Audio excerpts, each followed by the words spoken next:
Salut tout le monde, j'espère que vous allez bien. Aujourd'hui on se retrouve pour la vidéo résultat, review, enfin tout ce que vous voulez. Concernant le Raw post WrestleMania 33, on sait qu'il se passe tout le temps des choses incroyables pendant ce Monday Night Raw. C'est souvent le Raw le plus attendu de l'année par tous les fans. Il se passe tout le temps des choses dans ce show et c'est pour ça que c'est un show très attendu chaque année. Puis en plus de ça, on a souvent un public qui est chaud, bouillant. Je vais vous faire un petit. Je vais vous donner mon avis sur le show tout en faisant un résumé. Je préfère le préciser pour ceux qui auraient jamais vu mes vidéos review sur des Raw. J'en ai fait quelques-unes, j'en ai pas fait beaucoup, mais je ne note pas les matchs. Voilà, je vois pas l'intérêt de noter des matchs de show hebdomadaire. Et puis, de toute façon, on va pas se le cacher. En tout cas, on va dire, je parle pour moi.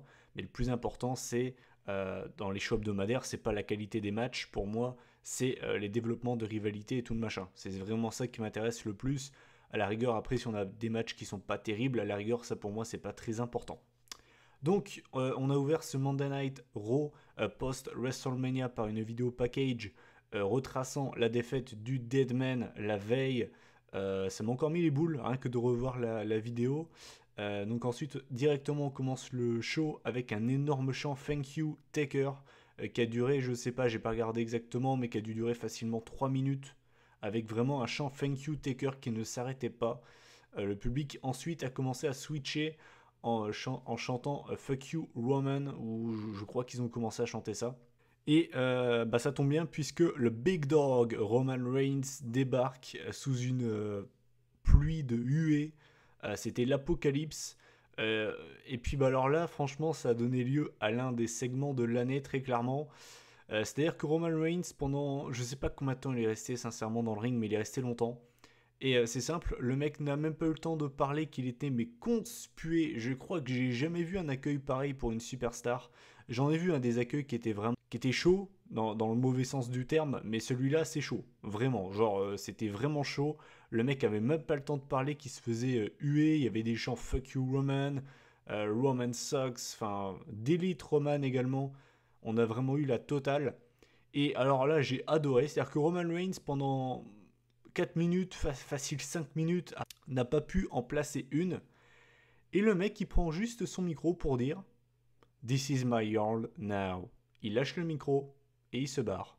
J'ai trouvé ça génial. Ça vient d'un gars qui déteste Roman Reigns, vous le savez. Pour moi, c'était la meilleure chose à faire. Les fans ne voulaient pas l'entendre parler. On ne voulait pas de toute façon entendre un speech de 3 heures. Le mec, il est venu. This is my yard now. Il a posé le micro, il s'est barré. J'ai trouvé ça génial. Donc, on commence ce Raw vraiment d'une belle manière avec un très bon segment. Enfin, en tout cas, ça m'a vraiment fait rire. Les chants du public, c'était quand même très chaud. Et voilà. Ensuite, le premier match vraiment de ce Raw post-WrestleMania, c'était un match de championnat, donc c'était la revanche pour les ceintures par équipe. Donc c'était Luke Gallows et Carl Anderson de Club face aux Hardy Boys, donc Matt et Jeff. Forcément comme une très très belle ovation, ça m'a fait vraiment bizarre de les revoir. Pourtant on les avait vus hein, la veille, je savais qu'ils allaient être là ce soir, mais me dire de voir, d'entendre la musique des Hardy Boys à Raw, ça m'a vraiment fait retomber 10 ans en arrière. Enfin, c'était vraiment très bizarre.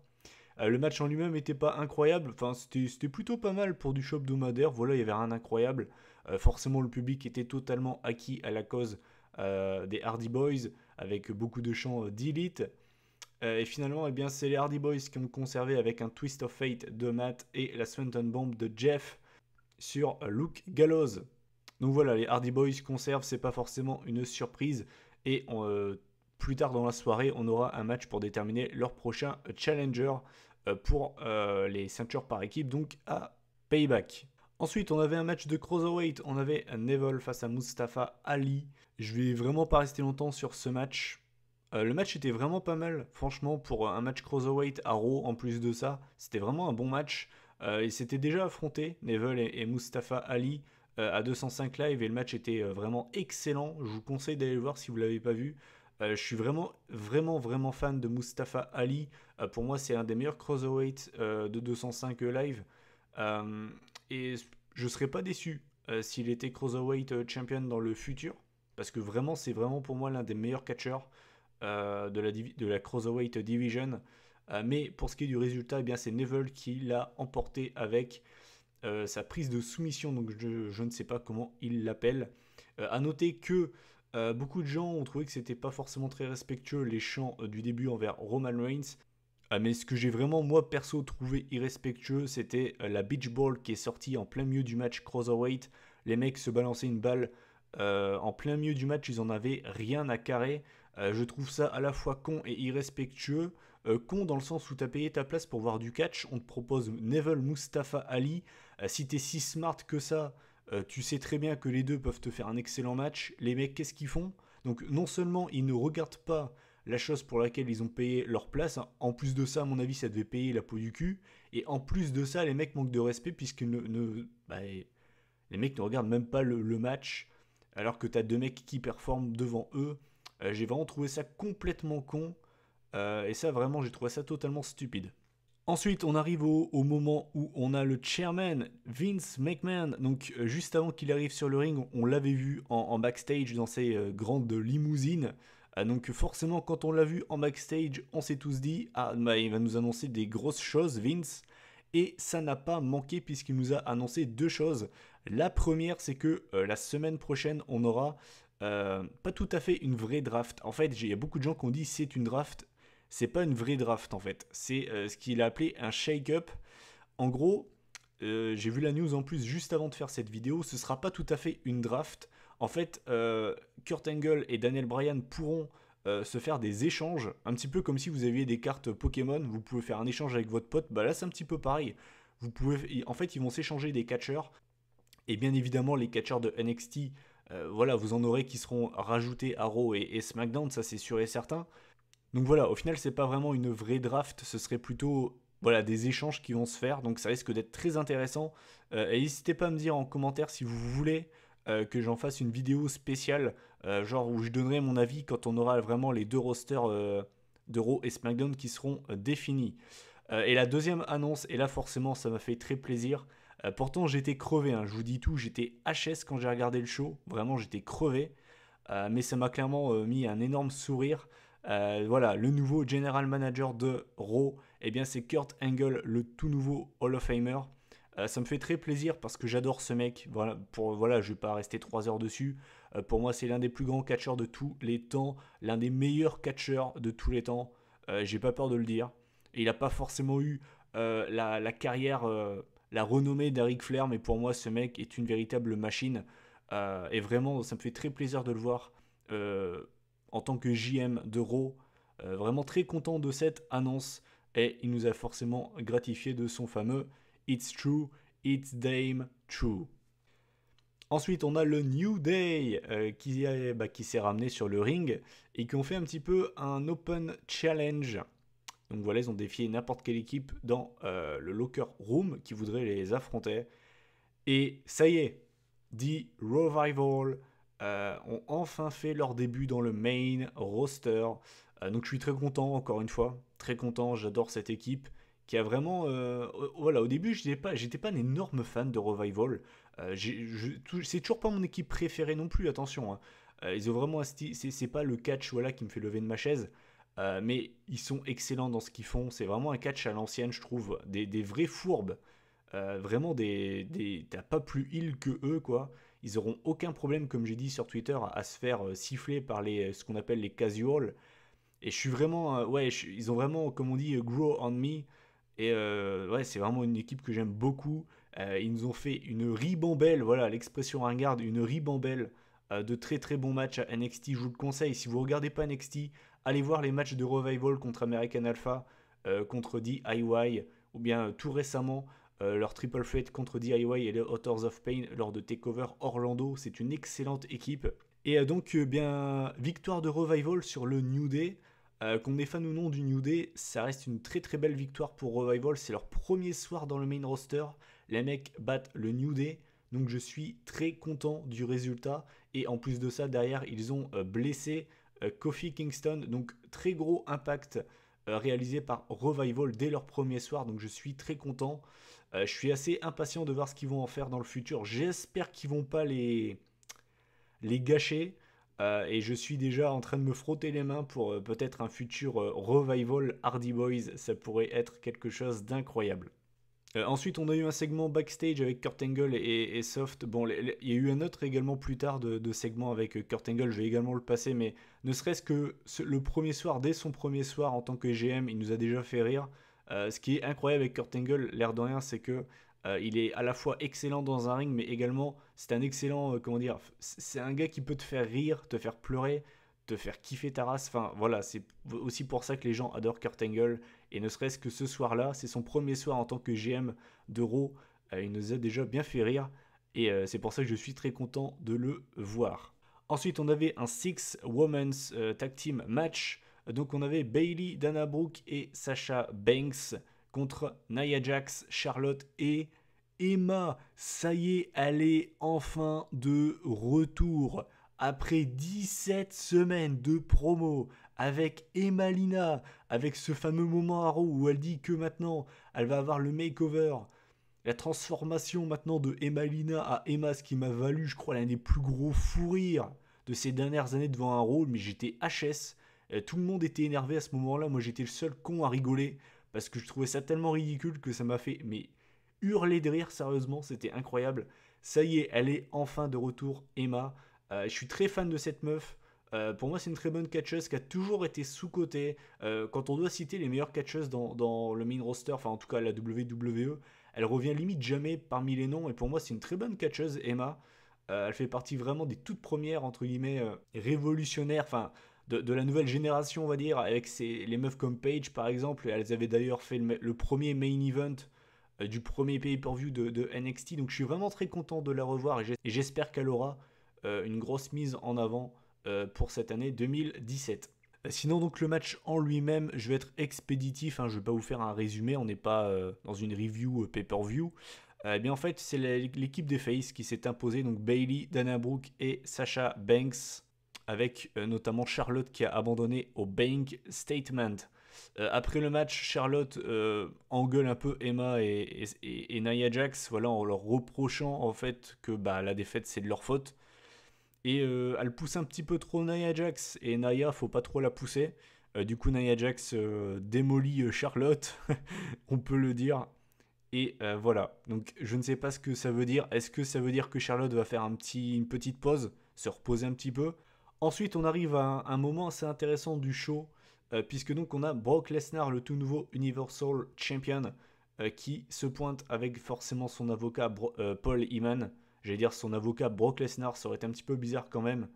Vous imaginez si c'était l'inverse, Brock Lesnar l'avocat et Paul Heyman le catcheur, ça serait quand même très très bizarre, hein. Bref, donc Paul Heyman qui nous raconte une petite histoire grosso merdo en disant que voilà, il y avait un mec qui était invaincu dans le village et ce mec-là s'est fait détrôner par la Beast. Voilà, grosso merdo, c'était un petit peu ça. Il nous a fait un petit conte de Charles Perrault à sa sauce. Et donc à ce moment-là, je me suis dit, à mon avis, quelqu'un va le couper, mais qui? Et à ce moment-là, je me suis dit soit Finn Balor, soit Braun Strowman. Et donc en fait, forcément, derrière, Paul Heyman dit que maintenant que sa bête, Brock Lesnar, en a terminé avec Goldberg, qui sera son prochain challenger. Donc il cite notamment les Hardy Boys, Seth Rollins et tout le machin. Il dit notamment que le prochain risque d'être Roman Reigns, puisqu'ils sont les seuls deux. Ce sont les deux seuls catcheurs à avoir battu l'Undertaker et qu'il faut déterminer qui est le meilleur. Techniquement, Paul, actuellement, Brock Lesnar, c'est le meilleur catcheur d'Euro. C'est le mec qui est champion universel. Techniquement, t'as même pas besoin à te poser la question en fait. Mais bon, bref. Et donc à ce moment-là, eh bien, on entend la musique de Braun Strowman qui arrive. J'étais pas forcément surpris. Braun Strowman qui fait donc un face-à-face avec Brock Lesnar, c'était assez impressionnant. Je pense que là, Vince McMahon devait être tout content de voir deux big guys comme ça face à face. Et ça devait lui faire quelque chose à Vince. En gros, Strowman dit que Lesnar se concentre sur Reigns, il devrait se concentrer sur Strowman. Et les deux font un gros face-à-face. Et la seule chose que j'ai pas aimé dans ce segment, c'est que Strowman a fui un petit peu, on peut dire ça. Le mec s'est barré. Et il avait déjà fait ça face au Taker. Alors, il y en a qui ont vu ça comme un signe de respect. C'est vrai que c'était assez flou. Là, par contre, je trouve ça complètement con. C'est-à-dire que le mec vient, dit carrément à Lesnar, hey mec, je suis là. Et Lesnar, donc, il a enfin son attention. Lesnar, il était prêt à se battre. Strowman fuit. clairement, il y a un problème de logique quelque part là. J'ai pas aimé ça. Je vous le dis franchement, j'ai pas aimé. Et pourtant, vous le savez, hein, j'aime beaucoup le booking de Braun Strowman. Là, pour le coup, j'ai trouvé ça très bête. Donc voilà, mais franchement, je vous le dis franchement, ça va peut-être en surprendre beaucoup, mais un match entre Lesnar et Strowman, je demande à voir, et je suis sérieux. Ça peut vraiment être un match très bourrin, un petit peu comme le Reigns-Strowman. Donc voilà, j'attends de voir ce qui va se passer par la suite. Ensuite, on a une promo en coulisses, enfin une interview plutôt de Charlie qui interview Chris Jericho, qui grosso modo nous dit que voilà, il a plein de potes, de fans. Enfin, il appelle ça ses amis. Donc, il dit amigos pour ses amis mexicains. Il a dit mes amis de France. Donc, ça m'a fait plaisir, hein.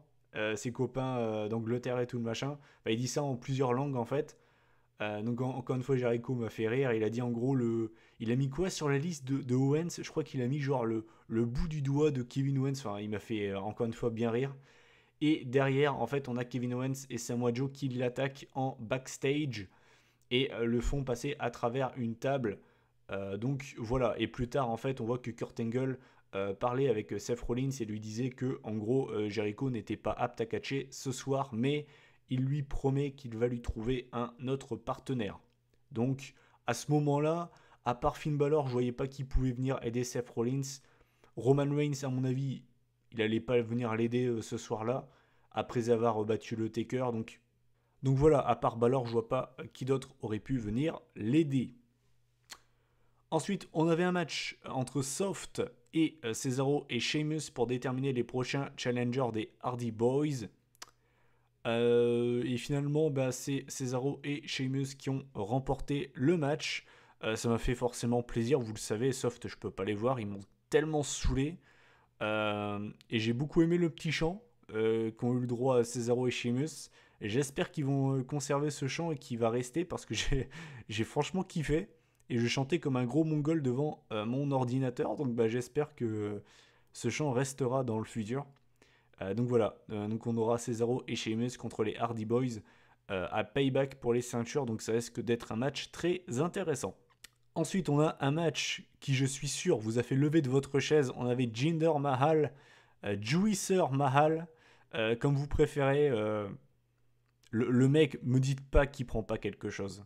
Si ce mec-là est pas sous stéroïde, sérieusement, j'y connais rien en stéroïde et tout le machin, même en musculation, mais les gars, ce mec-là, il prend quelque chose. C'est pas possible autrement. Le mec, il est limite pire que Batista en 2007, quoi. Il y a un problème quelque part. Il a des veines qui... Je suis sûr qu'il a des veines sur ses doigts, le mec. C'est invraisemblable. Le physique de ce mec, c'est n'importe quoi. Donc bref, Jinder Mahal contre Sami Zayn. Le match a été expéditif. Victoire de Sami Zayn avec le Luva Kick. Donc voilà, j'ai rien d'autre à dire là-dessus. Ensuite, on arrive au main event. Donc c'était Samoa Joe et Kevin Owens face à Seth Rollins. Et donc le fameux partenaire qui devait remplacer Chris Jericho, eh bien c'est tout simplement Finn Balor. Donc voilà, je suis pas le plus gros fan de Balor, c'est pas mon catcheur préféré. C'est pas un mauvais catcheur, mais je veux dire, voilà, c'est ce genre de catcheur que t'apprécies, mais ça s'arrête là. Et voilà, je suis pas le plus grand fan de Finn Balor, mais voilà, ça fait toujours plaisir de le revoir. Le mec était blessé depuis le mois d'août après sa victoire justement face à Seth Rollins à SummerSlam pour le titre Universal. Donc voilà, welcome back Finn. Et finalement, c'était un bon main event. C'était vraiment un main event solide. Et c'est finalement les Faces qui l'ont emporté. Donc victoire de Seth Rollins et Finn Balor. Avec notamment le coup de grâce de Balor pour remporter le match. Finalement, à la fin, je m'attendais peut-être à un heel turn de Balor qui aurait rejoint cette fameuse faction, ce fameux clan Triple H, Kevin Owens, Samoa Joe. Et finalement, non. Donc peut-être dans le futur, je ne sais pas. Mais au final, voilà, j'ai vu des gens qui ont dit oui, s'il fait équipe avec Seth Rollins, ça n'a pas de sens, c'est le mec qui l'a blessé. Au final, Seth Rollins, il l'a pas blessé intentionnellement, c'était en plein match. C'est pas comme si il l'avait blessé volontairement. Et en plus de ça, Balor a pas un très très bon passé avec Joe et Owens. Hein. Si vous suivez la NXT, vous le savez mieux que moi. Donc au final, voilà, Balor, il a aucune raison de rejoindre le clan tenu par Triple H, mais il a limite, ouais, c'est plus logique au final qu'il fasse équipe avec Seth Rollins, donc ça ne m'a pas dérangé personnellement. Donc voilà, on a terminé Monday Night Raw là-dessus. Donc mon avis sur ce Raw, bah honnêtement c'est clairement le genre de Raw que j'apprécie. C'est dommage qu'on n'ait pas des Monday Night Raw comme ça chaque semaine. Assez surpris quand même qu'il n'y ait pas eu de heel turn de Sasha Banks, c'était quand même pressenti par beaucoup de monde.